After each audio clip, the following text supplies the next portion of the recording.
అదృష్ట రత్నాలయం జ్యువెల్స్ అదృష్ట రత్నం అష్టైశ్వర్యాలకు మహానిలయం.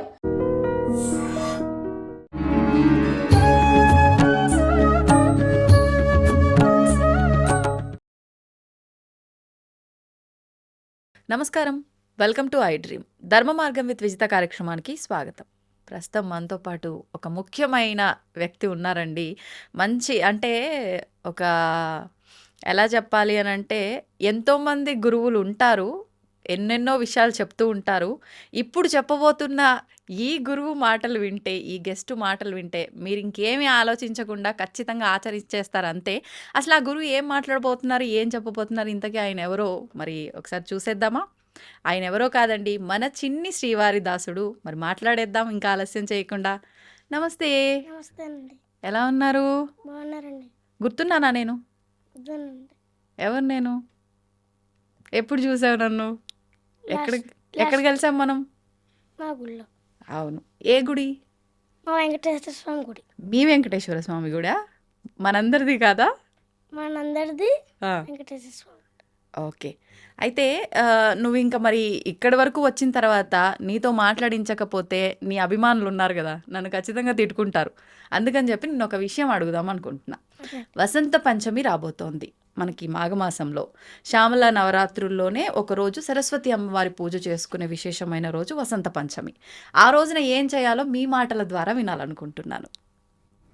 పిల్లలు పొద్దున్న లేచి తలకు స్నానం చేసి బట్టలు వేసుకొని వాళ్ళ పుస్తకాలు దేవుడి దగ్గర పెట్టుకుని పూజ చేయాలి. పూజ చేస్తే అమ్మవారు మనం నైవేద్యంగా చక్కెర పొంగలి పెట్టాలి. అమ్మవారు పిల్లలకి బుద్ధి, జ్ఞానం, ఐశ్వర్యం అన్నీ ఇస్తారు. పూజ అన్నారు, మరి ఎలా పూజ చేయాలి అమ్మవారికి ఆ రోజున? పిల్లలంతా కూడా ఏ రకమైన పూజ? మీరైతే ఎలా చేస్తారు పూజ? నేను అమ్మవారికి నార్మల్గా ఎలా చేస్తామో అలాగే చేస్తాను. అదే, మరి మీరు ఎలా చేస్తారో చెప్తేనే కదా మేము అలా చెయ్యాలి.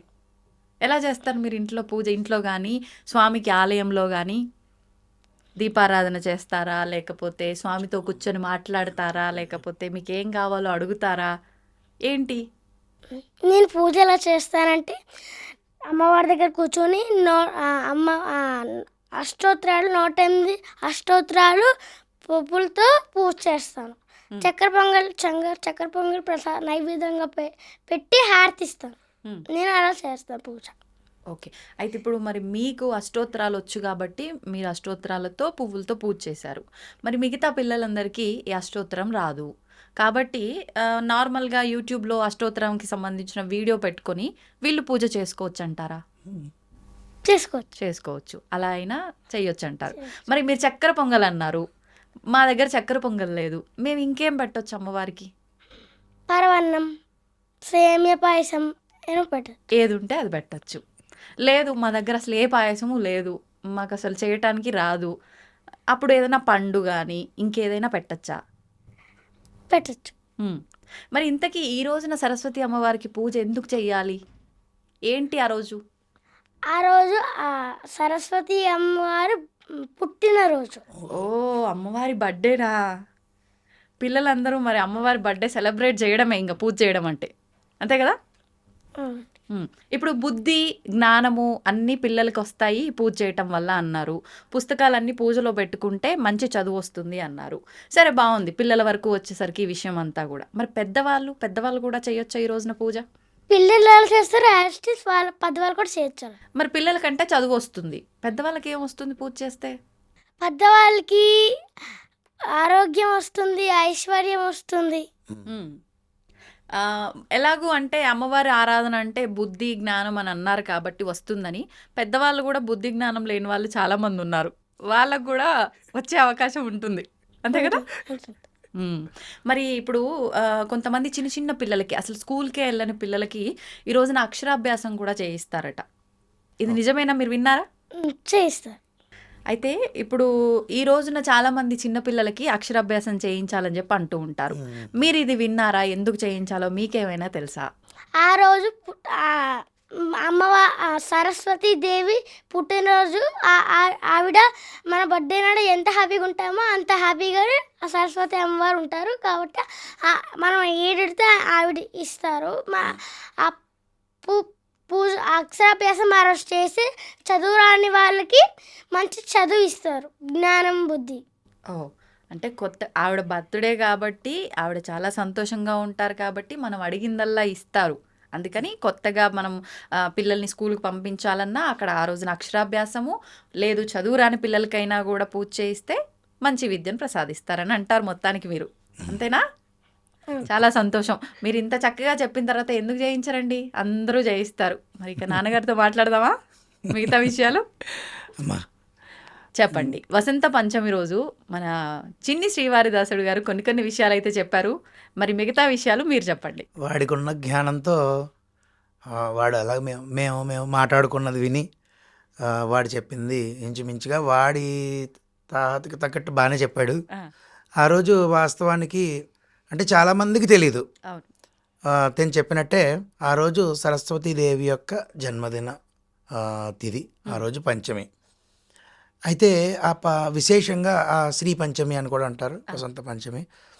ఆ రోజు గనక చిన్నపిల్లల చేత తల్లిదండ్రులు చెప్పి కొంచెం ఎర్లీగా నిద్ర లేపి శుభ్రంగా తలస్నానం చేయించి ఇద్దరిని పిల్లలు కూర్చోబెట్టి దేవుడి దగ్గర కూర్చోబెట్టి వాళ్ళు చదువుకునేటటువంటి పుస్తకాలు కూడా కొంచెం దేవుడి దగ్గర పెట్టించి పసుపు కుంకుమ అన్నీ కూడా ఆ పుష్పాలు అవి కూడా ఆ పుస్తకాల మీద వేయించి సరస్వతీదేవి యొక్క అష్టోత్తరం ఉంటుంది. ఇందాక చెప్పాడు 108 నేమ్స్ ఉంటాయి కదా, 108 నామాల అష్టోత్తరం గూగుల్లో ఉంటుంది. ఆ సరస్వతీదేవి అష్టోత్తరం తీసి పిల్లల చేత చదివించాలి. 108 నామాలు కలిగిన అష్టోత్తరంతో అమ్మవారికి పూజ చేయించి ధూపము దీపము వారికి వచ్చినట్టు. మంత్రం ముఖ్యం కాదు, నేను ఎప్పుడూ అదే మంత్రం ముఖ్యం కాదు అంటే మంత్రం ఉండాలి, మంత్రాన్ని నేను తక్కువ చెప్పట్లా. కానీ మంత్రం రాని వారి కోసం, చిన్నపిల్లల కోసం చెప్తున్నా. మనస్ఫూర్తిగా వాళ్ళ చేత అలాగా 108 నామాల అష్టోత్తరం చేయించి శుభ్రంగా వీడు అన్నట్టు ఏదో ఒక స్వీట్ అమ్మవారికి నైవేద్యం పెడితే, పుట్టినరోజు కదా, ఇప్పుడు తినన్నట్టు వీడి పుట్టినరోజుకి నేను ఏదో చిన్న గిఫ్ట్ ఇస్తే వీడు చాక్లెట్ ఇస్తే అలా సంతోషపడతాడు. అలాగే అమ్మవారికి కూడా మనం ఆవిడ జన్మదినం కాబట్టి చక్కెర పొంగలి సంతోషంగా అమ్మవారికి నైవేద్యం పెట్టి ప్రసాదంగా స్వీకరిస్తే చాలా చాలా చాలా మంచి బుద్ధి జ్ఞానము, అంతేకాకుండా మేధాశక్తి సరస్వతీదేవి మనకి ప్రసాదిస్తారు. అంతేకాకుండా ఈరోజు ఇంచుమించు బాసర అంటే మన విశాఖపట్నం మాకైతే చిన్న బాసర అని చెప్పంటారు. విజయనగరంలో సరస్వతీదేవి ఆలయం ఉంది. మా అన్నయ్య తాతబాబు గారు అని ఉంటారు, ఆయనే ప్రధాన అర్చకులు, ఆయనే చేస్తారు. అసలు విశాఖపట్నం జిల్లా, విజయనగరం జిల్లా, శ్రీకాకుళం జిల్లా, ఈవెన్ తూర్పు పశ్చిమ అందరూ కూడా ఇక్కడికి వచ్చి చేయించుకుంటారు. సరస్వతీదేవి ఆలయం విజయనగరంలో చాలా చాలా చాలా విశేషమైన ఆలయం, చాలా వైశిష్ట్యత కలిగినటువంటి అమ్మవారు అక్కడ. ఇప్పుడు ఒకవేళ అంటే కొత్తగా అక్షరాభ్యాసం అంటే ఓకే, కొంతమంది పిల్లలు ఎంత ట్యూషన్లు పెట్టినా ఏం చెప్పినా కూడా అంత ఎక్కువగా శ్రద్ధ పెట్టరు. అటువంటి వాళ్ళకి ఒకవేళ మళ్ళీ చేయించొచ్చా? లేదు అంటే కొంతమందికి ఏదో కొన్ని కారణాల వల్ల ముందట అక్షరాభ్యాసం చేయించకుండానే స్కూల్కి పంపిస్తారు, వాళ్ళకి మళ్ళీ చేయించొచ్చా? చేయించవచ్చు, వాళ్ళకి మళ్ళీ అక్షరాభ్యాసం చేయించవచ్చు. అంటే ఆల్రెడీ ఒక్కసారి శాస్త్రోక్తంగా అక్షరాభ్యాసం అయిపోతే మాత్రం ఇంకా సరస్వతీదేవిని ఆరాధన చేయించవచ్చు వాళ్ళని. అంటే అక్షరాభ్యాసం అవ్వకుండా స్కూల్కి పంపిస్తే ఇందాక రెండో ప్రశ్న, వారికి చేయించవచ్చు. కానీ ఒకసారి అయిపోతే మాత్రం ప్రతినిత్యం సరస్వతీదేవిని ఆరాధించడం అనేది తల్లిదండ్రులు అలవాటు చేస్తే మార్పు వస్తుంది. ఇంకొక విషయం అమ్మా, ఇప్పుడు మనం తిండి ఆహారం ఇంకోటో అలవాట్లో దీని ప్రకారం పిల్లలందరూ అల్లరి చేస్తారు తల్లి. అంటే ఏమండి మీకేం బాగానే చెప్తారు, అల్లరి చేస్తే భరించేది మేమే అని నాతో అంటారు కొంతమంది. నేను వాళ్ళతో ఒకటే అంటాను, పిల్లాడు ఇంట్లో పిల్లో ఇంట్లో అల్లరి చేయకుండా ఏమీ శబ్దం లేకుండా మంచం మీద అలా పడుకుని ఉన్నాడు అనుకోండి చిన్నపిల్లాడు, ఉదాహరణకి జ్వరం వచ్చింది, తల్లిదండ్రులు ఉండగలరమ్మా? అస్సలు ఉండలేరు కదా, అల్లాడిపోతారు. అలాగా ఆ పిల్లాడు వాడు అల్లరి చేయడమే ఐశ్వర్యం అంటాను నేను. వాడు అల్లరి చెయ్యాలి, గోల చెయ్యాలి, గందరగోళం చెయ్యాలి, అది తీయాలి, పాడి చేయాలి. నాకైతే అదే ఐశ్వర్యంగా తోస్తుంది. మీ ఇంట్లో కూడా వీడు అల్లరి చేసినా నేను అంటే గారాబం వేరు, ముద్దు వేరు. అవును. ఇప్పుడు అది మితిమీరినప్పుడు ఒకటి వేసైనా కూర్చోబెట్టచ్చు, అంతే. రెండూ చేయగలగాలంటాను నేను. మ్మ్. అలా అని అల్లరి చేయకుండా కట్టి బంధించడం కాదు. సో కాబట్టి వాళ్ళు అల్లరి చేస్తారు, ఆ వయసు అటువంటిది. ఒక్కొక్క రోజు ఒక్కొక్క సంవత్సరం వయసు పెరుగుతూ ఉండగా పరిణితి పెరిగిపోతూ ఉంటుంది, అల్లరి తగ్గిపోతూ ఉంటుంది, చదువులో పడిపోతారు. నిజం. నా కళ్ళ ముందే ఇప్పుడు నా పిల్లలు అవ్వచ్చు, నా స్నేహితుడు చాలామంది పిల్లలు ఉన్నారు. చిన్నప్పటి నుంచి ఎటువంటి అల్లరు నేను చేయలేదా అల్లరి, ఆ. బోల్డ్ అల్లరి చేస్తాం. ఆ అల్లరి చేసే సమయం మొత్తం వాళ్ళ లైఫ్ స్పాన్లో మహా అయితే 2-3 ఏళ్ళేమో. అంతే అంతే. ఆ 2-3-4 సంవత్సరాలు అల్లరి చేయనివ్వండి, అవును. కానీ కొంచెం కంట్రోల్లో అల్లరి చేయనిచ్చి చేస్తే నెమ్మదిగా వాళ్ళలో పరిణితి పెరిగి మార్పు వస్తుంది. దాని గురించి ఏమండి అసలు మాట వినట్లేదు అల్లరి. ఎంతండి మీ అబ్బాయి వయసు? 6 ఏళ్ళండి. మ్మ్. కంగారు ఎందుకండి, ఒక్క 2 ఏళ్ళు అయితే అవును. అవుతుంది. అంతేగా. నెమ్మదిగా బుద్ధి జ్ఞానం అనేది నెమ్మదిగా పెరుగుకుంటూ వస్తాయి. మ్మ్. కాబట్టి అలాగా ఈ అమ్మవారిని ఆ రోజు విశేషంగా పూజించడం వల్ల మేధాశక్తి, జ్ఞాపక శక్తి, ఇంకోటి ఏంటంటే ముఖ్యంగా ఆవిడిచ్చేది క్రియేటివిటీ, అంటే ఒక కొత్తదనంగా ఆలోచించే విధానాన్ని ఇస్తుంది. ఇందాక మీరు అడిగినట్టు చిన్నపిల్లలే చేయాలా, పెద్దవాళ్ళు కూడా సంతోషంగా చేసుకోవచ్చు. పెద్దవాళ్ళు కూడా ఆచరించడం వల్ల సరస్వతీదేవి అంటే కేవలం ఆ స్టడీస్ వరకే కాకుండా సరస్వతీదేవి యొక్క అనుగ్రహం మనం ఆలోచించే విధానాన్ని మీద, జ్ఞాపక శక్తి మీద ప్రభావితం చేసి మంచి మార్గాన్ని, మంచి ఆలోచించే విధంగా మంచి మార్గాన్ని అమ్మవారు ప్రసాదిస్తారు. ఇది వసంత పంచమి యొక్క వైశిష్ట్యత అని చెప్పగలుగుతాం. నేను అడగాలనుకుంటున్న టాపిక్ ఏంటి అని అంటే చెప్పండమ్మా. కళ్యాణాలకు సంబంధించి. అది మానవ కళ్యాణం కాదు, దేవతల కళ్యాణం. ఓకే. అసలు దేవతలకి కళ్యాణం చేయటం వెనకాల ఆంతర్యం ఏంటి? అంటే లోక కళ్యాణం కోసం ఈ కళ్యాణం జరిపిస్తున్నారా, లేదు అని అంటే మన పురాణాల ప్రకారంగా, శాస్త్రాల ప్రకారంగా దీని వెనకాల ఇంకేదైనా ఆంతర్యం దాగి ఉందా? దాని గురించి మాట్లాడుకుందాం. తప్పకుండా అమ్మ. ప్రతి దేవతామూర్తికి కూడా కళ్యాణం అనేది ఆచరించడం జరుగుతూ ఉంటుంది. అన్ని ఆలయాల్లో వార్షిక కళ్యాణం, లేదంటే ప్రత్యేకంగా ఆ స్వామివారి యొక్క తిరునక్షత్రం, జన్మ నక్షత్రం, ఇలా కొన్ని ఏకాదశులు ఇలా జరుగుతూ ఉంటాయి. వాస్తవానికి ఇందాక మీరు అన్నట్టుగానే కళ్యాణం అనేది, దేవతామూర్తుల యొక్క కళ్యాణం అనేది ఫస్ట్ ప్రప్రథమంగా దేనికోసం అని చెప్పాలంటే మన ఋషులు మనకు అందించింది కేవలం లోక కళ్యాణమే. అంటే ప్రతి ఒక్కరూ కూడా, ప్రపంచం అంతా కూడా సుభిక్షంగా ఉండాలి, సంతోషంగా ఉండాలి అనే ఉద్దేశంతోనే లోక కళ్యాణం అనేది జరుగుతుంది. దానికి నేను ఇప్పుడు ఈ మాట చెప్పిన దానికి నిదర్శనం కూడా మంత్రపూర్వకంగా కూడా ఉంటుంది. అంటే మాంగళ్యం తంతునానేన మమ జీవన హేతున అంటాం.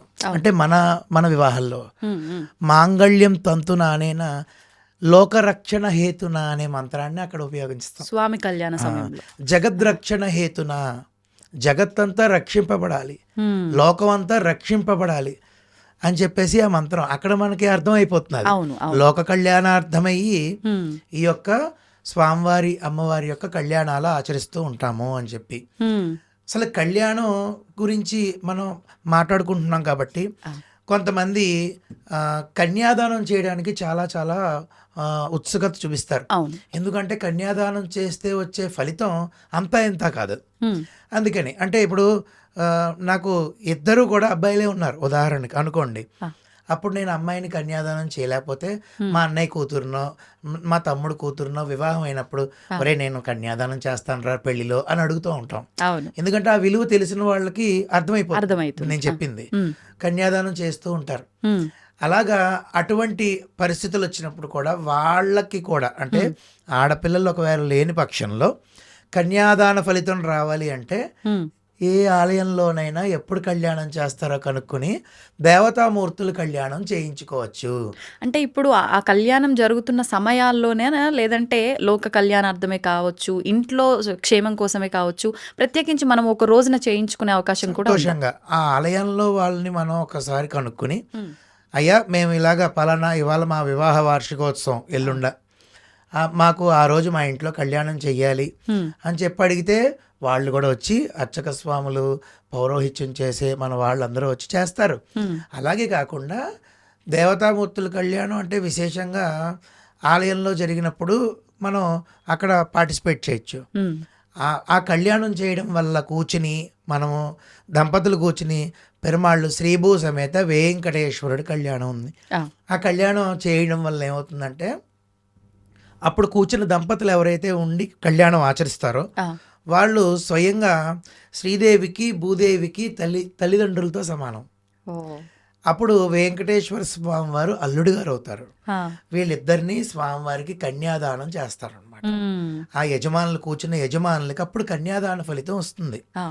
కన్యాదాన ఫలితంతో పాటు అసలు కన్యాదానం చేస్తే వచ్చే ఫలితం ఏమిటి అనేది మనకు ఋషులు చెప్పింది. దశ పూర్వేషాం దశాపరేషాం మధ్వంస్యానం. అంటే ఇప్పుడు నేనే ఉన్నాను, నా పైన 10 తరాల వాళ్ళు, నా తర్వాత రాబోతున్న 10 తరాలు నా వంశం, 21 తరాలు కూడా శాశ్వత విష్ణులోకంలో ఉంటారు, నివాసం ఉంటారు కేవలం ఈ కళ్యాణం చేయడం వల్ల వచ్చే ఫలితం. అంతేకాకుండా దశ పూర్వేషాం దశాపరేషాం పితృణాం. పొరపాటున నా పైన 10 తరాల్లో, అంటే ఉదాహరణ నా మీద పెట్టుకోవడం మంచిదని, నా పైన 10 తరాల్లో మా పితృదేవతలు ఎవరైనా నరకలోకంలో ఉన్నట్లయితే, మనకు తెలియదు కదా, ఉన్నట్లయితే శాశ్వత అంటే అక్కడ పితృణాం ఉత్తీర్ణ్యత అంటే అక్కడ పాస్ అయ్యి శాశ్వత విష్ణులోకాన్ని చేరుకుంటారు. ఎప్పుడు నేనిప్పుడు ఇక్కడ కళ్యాణం ఆచరిస్తే అంత గొప్పది. అంటే అప్పుడు పితృదేవతలు కూడా పితృశాపాలని లేదంటే పితృదోషాలని ఉంటాయి కదా, వాళ్ళు అప్పుడు ఇబ్బందులు పడి వేరే వాళ్ళు చేరవలసిన లోకంలో ఉన్నతగతులు పొందకుండా నరకంలో ఉన్నట్లయితే, అప్పుడు ఎప్పుడైతే నేను ఈ కళ్యాణం ఆచరించిన వెంటనే వాళ్ళు ఎంతో సంతోషం చెంది నా తాలూకా నా వంశంలో పలానా వంశంలో మా మనవడు కాక మునిమనవడు ఇలా ఇక్కడ దేవత కళ్యాణం చేశాడు అని ఆనందం చెంది వాడు బాగుండాలరా అని చెప్పి దీవిస్తారు పితృదేవతలతో సహా. ఈ మధ్య కాలంలో ఎట్లాగ ఈ పితృదోషాలు ఇవన్నీ ఎక్కువగా ఉన్నాయి కాబట్టి ఇది ఒక మంచి పరిహారం. ఇది కూడా పితృదేవతల యొక్క ఇబ్బందులు శాపాలు దోషాలు కూడా తొలగ చేస్తుంది ఈ కళ్యాణం. దాంతో పాటు పితృదేవతల అనుగ్రహంతో పాటు వారు అక్కడ నరకంలో ఉంటే విష్ణు పార్షదులు విమానం మీద నరకలోకానికి వెళ్ళి ఎవరైతే కళ్యాణం చేశారో వాళ్ళ తాలూకా పితృదేవతల్ని విమానంలో ఎక్కించుకుని విష్ణులోకానికి తీసుకుని చేరవేస్తారు. అంత శక్తివంతమైంది కళ్యాణం. ఇప్పుడు మిగతా దేవతామూర్తులందరికీ ఇందాక మీరు అన్నట్లుగా విశేషమైన రోజుల్లో మాత్రమే ఈ కళ్యాణాలు ఇవన్నీ జరుపుతుంటారు. కానీ ఒక్క శ్రీవారికి మాత్రము నిత్య కళ్యాణం పచ్చతోరణం ఖచ్చితంగా ప్రతి నిత్యము కళ్యాణాలు జరుగుతూ ఉంటాయి. ఎందుకనండి? అంటే ఇప్పుడు చెప్పాను కదా ఉదాహరణకు మీకు కేవలం లోక కళ్యాణార్థం నిత్య కళ్యాణం పచ్చతోరణం. మా స్నేహితులు రామకిషోర్ ఆచార్యులు ఉన్నారు, ఆయన ఒక కంకణం కట్టుకున్నారు 1000 కళ్యాణాలు జరగాలి, ప్రతి ఇంట్లో కళ్యాణం జరగాలి అని. అలాగా ఆయన ఇంటింటికి వెళ్ళి మూర్తుల్ని తీసుకుని వెళ్ళి వేంచేపు చేసి కళ్యాణాలు అద్భుతంగా చేస్తారు. అలాగా ఆయన సంకల్పం నాకు చాలా చాలా ప్రీతి. ఆయనతో పాటు నేను కళ్యాణాలు ఆచరించాను. ఆయన ఎక్కడండి? వైజాగ్. ఆయన వైజాగ్ లోనే ఉంటారు. ఇందాక మీరు అన్నారు కదా ఒకవేళ ఎవరైనా వచ్చి చేస్తారంటే అతను మనం సంప్రదించవచ్చు. సరే, ఇప్పుడు ఈ కళ్యాణం ఏంటంటేనండి లోక కళ్యాణార్థమే ప్రతినిత్యం కళ్యాణం. అంటే ఉదాహరణకి ఇప్పుడు వెంకటేశ్వర స్వామి వారు నిత్య కళ్యాణం అన్నారు, అదే విధంగా ఉదాహరణకి శ్రీశైలం తీసుకోండి, అక్కడ కూడా నిత్య కళ్యాణం అవుతుంది. అంటే పుణ్యక్షేత్రాల్లో ఏ స్వామివారికైనా నిత్యం కళ్యాణం అవుతుంది. దాంతో పాటు ఈ కళ్యాణం చేయడం వల్ల ఇంకా ఎంత ఫలితం వస్తుందో ఒక ఉదాహరణ చెప్తే, అమ్మో నేను కళ్యాణం చేయించుకోవాలి, నేను మా ఆయన లేదంటే నేను నా భార్య వెళ్ళి కళ్యాణం చేయించుకోవాలనే ఉత్సుకత వస్తుంది. అంటే చిన్న ఋషులు మనకి ఇచ్చిన ఫలితం చెప్తున్నా. పెరుమాళ్ళు మనకి కిందకి దిగి వచ్చి ఎంత ఫలితం ఇచ్చారంటే, తిలైహి సూర్యమండల పర్యంతం. తిలలు అంటే నల్ల నువ్వులు భూమండలం మించి సూర్యమండలం వరకు ఒక రాశి కింద పోస్తే అది జరిగే పని కాదు కదా. ఋషులు అంత ఫలితాన్ని అడిగేశారు. స్వామి తదాస్తు అనేసారు. వెళ్ళి ఒక్కొక్కటి లెక్క పెట్టుకుంటూ వెళితే ఏది భూమండలం మించి సూర్యమండలం వరకు ఆ రాశిలో ఆ రాశి అంతా నల్ల నువ్వులు రాసి ఎంత సమయం పడితే అంత సమయము విష్ణులోకంలో ఉంటాం, కళ్యాణం చేసుకున్న వాళ్ళు. ఇంకా దీన్ని బట్టి శాశ్వత ఫలితం అని అనుకోవచ్చు. యవై చంద్రమండల పర్యంతం ఉమ్, శాశ్వత ఫలితం మీరు అన్నట్టే. అంటే ఇంకా ఎంత పెద్ద ఉపమానం చూపిస్తే, ఆ, ఎంత పెద్ద ఫలితం చూపిస్తే భక్తులు ఆనందం చెందుతారనే దానికి తార్కాణం. ఉమ్, యవై చంద్రమండల పర్యంతం ఆవాలు ఎవలు అంటే ఆవాలు తీసి చంద్రుడి వరకు పోసి లెక్క పెట్టుకుంటూ వెళ్తే ఉమ్, ఎంతకాలం పడుతుందో అంతకాలం విష్ణులోకం. ఆ, తర్వాత మాషై ధ్రువమండల పర్యంతం ఉమ్, అంటే మాషము అంటే మినపగుళ్ళు, మినపప్పు. ఆ, ధ్రువోపాఖ్యానం విన్నవారికి ఆయన గురించి తెలుస్తుంది. ఆ, ధ్రువుడు ప్రత్యేకంగా స్వామివారు ప్రత్యక్షమయ్యాక ధ్రువ మండలం నక్షత్ర మండలాన్ని సృజించుకున్నాడు ఆయన. ఉమ్, ఆ నక్షత్ర మండల పర్యంతం మినపప్పు వేసి లెక్కించుకుంటూ వెళ్తే ఎంతకాలం అవుతే అంతకాలం ఉమ్, విష్ణులోకం. గోలోమ నక్షత్ర మండల పర్యంతం ఆ. గోవు కానీ వృషభం కానీ గరుకు స్తంభం ఉంటుంది. మీరు ఇప్పుడు ఈ మధ్య చాలా ఇదైంది. ఆ, ఆ గరుకు స్తంభం దగ్గర గోవు కానీ లేదంటే వృషభం కానీ గంగడోలు ఇలా రాసుకున్నప్పుడు ఉమ్, కొన్ని రోమాలు కింద పడుతుంటాయి. ఉమ్, ఉమ్, ఉమ్, అటువంటి రోమాలు వెతికి ఉమ్, భూమండలం మించి సూర్యచంద్రులు ఇంకా కనబడుతున్నారు. ధ్రువమండలం కూడా కనబడుతుంది. మిళిక్ మిళిక్ మిళిక్ మిళిక్ అంటూ ఉంటుంది ఒక నక్షత్రం. ఆయనే ధ్రువుడు.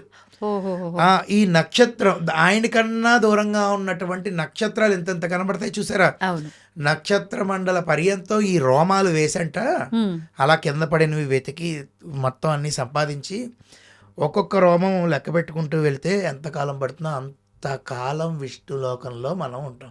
ఉమ్, ఆఖరికి ఒక్క మాటలో చెప్పాలంటే మోక్షం పొందేస్తాం, ముక్తిని పొందేస్తాం. ఇంకేం కావాలండి ఇంకో ఇంతకన్నా? జన్మకల్లా ఆ, ఏమిటి ఎంత సులువు. ఆ, కళ్యాణం చేయించుకుంటే మనకి మోక్షాన్ని స్వామి ఇస్తున్నారు. ఎంత పెద్ద ఉదాహరణలు. తర్వాత అగ్నిష్టోమ, ఆప్తోర్యామ, ఉమ్, శ్యామ్ తపన, వాజపేయ, రాజసూయ, అశ్వమేధ, అతిరాత్ర ఇటువంటివి చాలా పెద్ద పెద్ద యజ్ఞయాగాది క్రతువులు ఉమ్, ఈ కలియుగంలో ఆచరించాలంటే చాలా కష్టం. అవును, అవ్వదు కూడా. అవును. సంకల్పాలు లేవు. అతిరాత్రం అని ఆ మధ్యన చేశారు. ఉమ్, ఉమ్, ఉమ్, సరే ఇటువంటివి కొన్ని యాగాలు, రాజసూయ యాగం అంటే కష్టం కదండి. అవును, అవును. కాబట్టి ఇటువంటి యాగాలన్నీ శతక్రతు అన్నారు. అంటే ఒకసారి కాదండి, వంద. ఒకసారి ధర్మరాజు గారు ఆచరించి రాజసూయ యాగం ఆ, నడుచుకుని స్వర్గలోకానికి వెళ్ళారు అందరూ. అంటే ఇటువంటి యాగాలు, యజ్ఞయాగాది క్రతువులు 100 సార్లు చేస్తే ఎంత ఫలితం వస్తుందో అంత ఫలితం ఉమ్, కేవలం ఆ 4-5 గంటలు కూర్చుని కళ్యాణం ఆచరించినంత మాత్రం చేత ఆ, పెరుమాళ్ళు మనకి కట్టబెడతారు. సుబ్రహ్మణ్య కళ్యాణము, అమ్మవారి కళ్యాణము, దుర్గా మల్లేశ్వర కళ్యాణం, ఏ దేవతామూర్తి కళ్యాణం ఆచరించినా ఉమ్, ఇదే ఫలితం. అంతేకాకుండా కన్యాదాన ఫలితం తప్పకుండా వస్తుంది. ఎప్పుడైతే కన్యాదాన ఫలితం వస్తుందో ఉమ్, అప్పుడు ఈ ఫలితాలన్నీ కూడా మనకి ఉమ్. వస్తాయి. ఇప్పుడు అంటే ఇన్ని ఫలితాలు ఒక కళ్యాణం చేస్తేనే వస్తున్నాయి అని అంటే ప్రతి ఒక్కరిలో ఒక సందేహం వస్తుంది. ఉమ్. మరి ఈ కళ్యాణం చేయాలి అని అంటే అంత సులభమా? ఇప్పుడు మనం చేస్తున్న ఈ విధానం అయితే మనకు పెద్ద కఠినంగా ఏమీ లేదు. అవును. మరి చేస్తున్న విధానం కరెక్టేనా? పోనీ చేశాము, బాగుంది, మరి ఇంత ఫలితం వస్తుందని మన ఋషులు చెప్పారు, అవును. మరి మాకు అంత ఫలితం రాలేదే అనుకునే వాళ్ళు కూడా ఉంటారు. చాలా ఎక్కడ లోపం జరుగుతుందంటారు? చాలా సహజం. మీరు అడిగింది అద్భుతమైన ప్రశ్న. ఉమ్, ఏమని ఇంతలాగా వస్తుంది మరి నాకు కనబడదు. నేను అదే చెప్తాను. ఉమ్, ఒక శక్తి ఉంటుందండి. అంటే నేను మీకు ఉదాహరణ, నాకు తెలిసిన ఉపమానం చెప్తాను. ఉమ్, నేను ఒక అన్నం తిన్నాను.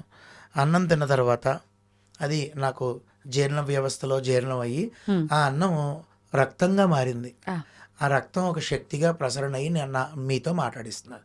ఆ శక్తి కనబడాలి అంటే ఎలా కనబడుతుందండి? అంటే కనబడదు కదా. కనపడదు. మనం చేసే పనులను బట్టి మనం తెలుస్తుంది, ఉందా లేదా అవగతం అవుతూ ఉంటుంది. అంతే. ఆ శక్తిని చూడాలి అంటే అలాగవుతుంది. అలాగా ఈ సాధ్యం. కలియుగంలో ఆ శక్తి మానవుడికి చూసే శక్తి లేదు. ఉమ్, కేవలం ఇప్పుడు ఇదంతా అపారమైన నమ్మకం.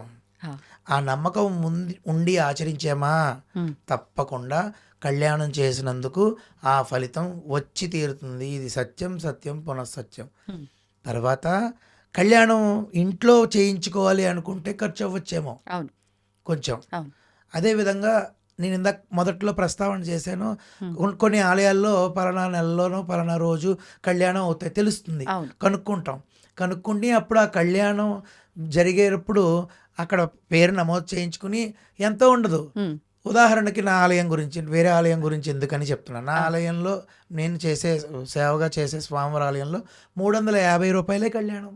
ఓ అందరికీ 350 అందుబాటులో ఉండే. అందుబాటులో కదా. అవును. శుభ్రంగా వచ్చి కూర్చుంటారు, చేసుకుంటారు. అలాగా ఏ ఏ ఊళ్ళో ఉన్నారో వాళ్ళకి దగ్గరలో 500 ఉండొచ్చు, 1116 ఉండొచ్చు. అంతే. సో అలాగా ఆ కళ్యాణం అక్కడ కూర్చుని ఉమ్, కళ్యాణం ఆచరించుకుంటే సామూహికంగా అవుతుంది, అవును, స్వామివారి సమక్షంలో అవుతుంది. నిజం. చాలా ఆనందంగా అనిపిస్తుంది. ఉమ్, అంటే వాళ్ళ చేతే తలంబ్రాలు వేయించడం, ఆ, స్వామివారి పాదాలు కడిగించడం, అవన్నీ కూడా చాలా అంగరంగ వైభవంగా ఉంటుంది ఆ కళ్యాణ ఘట్టం అనేది. ఉమ్, ఆ పేరులోనే ఉంది, కళ్యాణం అంటేనే మంగళం, మంచి జరగాలి. అవును. అదమ్మా కళ్యాణం గురించి. ఇప్పుడు మరి ఈ కళ్యాణం చేయడానికి అర్హతలు ఉండాలా? అసలు ఎవరు ఆచరించవచ్చు, ఎవరైనా ఆచరించవచ్చా? అందరూ దంపతి సమేతంగా అనేది ఉమ్, ప్రథమం ఆచరించవచ్చు. ఉమ్, ఒకవేళ పూర్వ సువాసిని అనుకుంటే గనక ఉదాహరణకు ఆవిడ కూర్చోవచ్చు, కూర్చోవచ్చు. కళ్యాణంలో కూర్చుని వాళ్ళ తాలూకు వాళ్ళతో ఆచరింప చేయొచ్చు, ఆవిడ కూర్చోవచ్చు, ఉమ్, చేయించవచ్చు.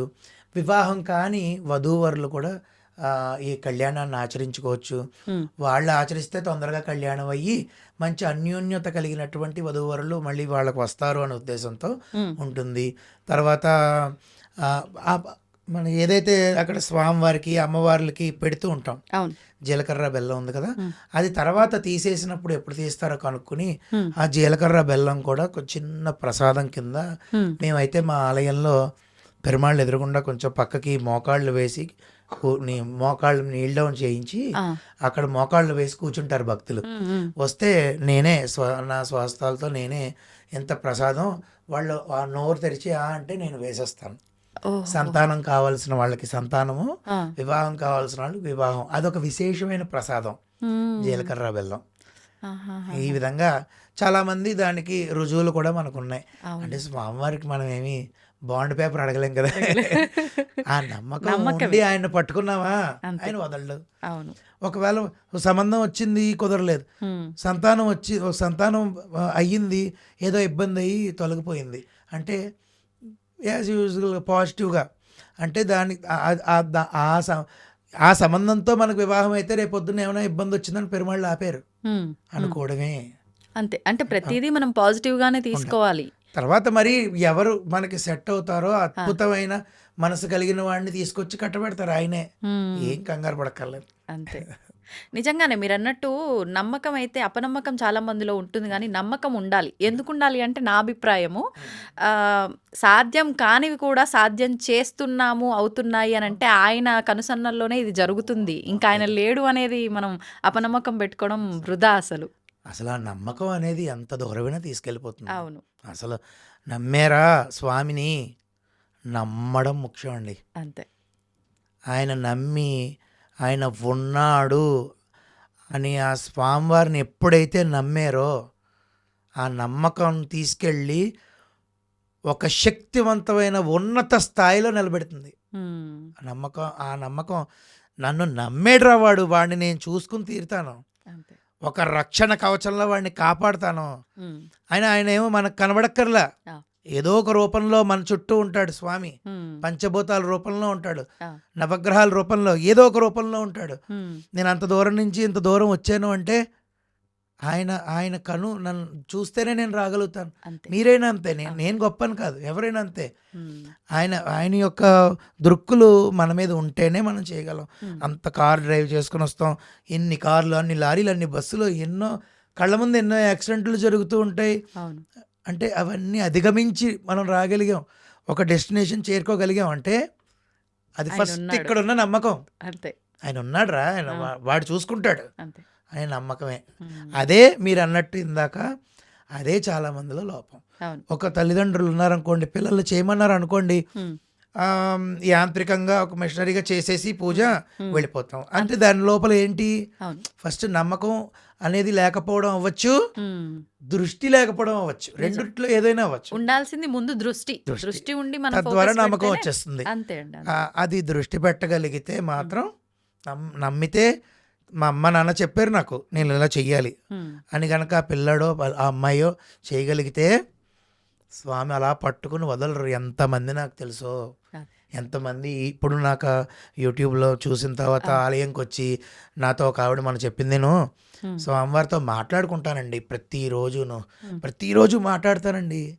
నాకు ఏదో ఒక సలహాలు ఇస్తూనే ఉంటారండి. అంటే అది మాట్లాడడం ఏంటి అనుకోకూడదండి. ఆయన ఉన్నాడు అని నమ్మినప్పుడు ఆయన ఆ సలహా ఇచ్చి తీరుతాడు ఏదో రూపంలో. నిజం, మ్మ్. వాస్తవం. అది అనుభవం ఉన్న వాళ్ళకు మాత్రమే తెలుస్తుంది. అర్థమవుతుంది. మిగతా వాళ్ళు మూర్ఖంగా అనుకుంటారు కానీ ఆ, అనేవాళ్ళు అంటారులేండి, అంతే. ఇంకా మనం అది పట్టించుకోక్కర్లేదు. నిజం. సాధ్యమైనంత వరకు అందరూ ఈ స్పిరిచువల్ వేలో ఆధ్యాత్మిక మార్గం పట్టుకుని చిన్నపిల్లల దగ్గర నుంచి అవును. పట్టుకుని యూత్ అందరూ చెడిపోకుండా ఈ ఎప్పుడైతే ఈ మార్గాన్ని పట్టుకుంటాడో వాడు రోజు గుడికి రావడం, అలవాటు అవ్వడం అన్నీ జరుగుతాయి కదా. అవును, అవును. అంతా ప్రపంచం అంతా సుభిక్షంగా, ప్రపంచానికి కళ్యాణం, లోక కళ్యాణం జరగాలి. అంతే అది నా కోరిక. అంతే. సంతోషం అండి, చాలా చక్కటి వివరణ ఇచ్చారు. ధన్యవాదాలు. ధన్యవాదాలమ్మా, చాలా సంతోషం.